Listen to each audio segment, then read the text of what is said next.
Jednom je jedna žena zalijevala vrt, kada je ugledala 3 starca pored vrtne ograde. Nije ih poznavala, pa im je rekla: "Mislim da vas ne poznajem, ali mi se čini da ste gladni. Molim vas, uđite i pojedite nešto." Starci su je upitali: "Je li vaš muž doma?" "Ne," odgovorila je, "nije." "Onda moramo otići," rekli su. Navečer kada joj se muž vratio, žena mu je ispričala o susretu sa starcima. "Sada im možeš reći da sam se vratio i pozvati ih unutra," rekao je muž. I žena je otišla pozvati starce na večeru. "Nažalost, ne možemo svi prihvatiti vaš ljubazni poziv," rekli su je starci. "Zašto ne?" upitala je iznenađena žena. Jedan od staraca pokaza na drugog i reče: "Njegovo ime je bogatstvo."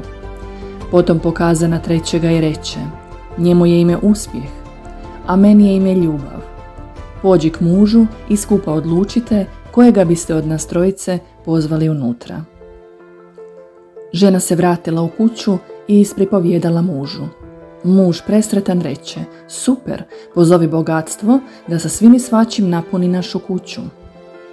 Ona pak nije bila zadovoljna njegovim prijedlogom. Zašto radije ne bih pozvala uspjeh?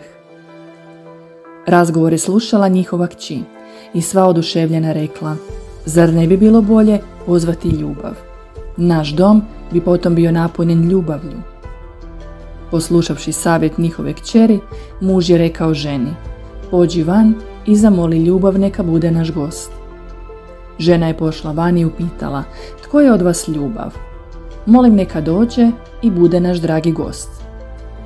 Ljubav je sjedila u invalidskim kolicima i skupa s njima odvezla se u kuću. Druga 2 starca su krenula za njom. Zaprepaštena žena je upitala zašto idu i bogatstvo i uspjeh, kada je ona pozvala samo ljubav. Starci su u jedan glas odgovorili: "Da si pozvala bogatstvo ili uspjeh, druga 2 bi bili otišli, no ti si pozvala ljubav i kamo god ona ide, nas 2 je slijedimo."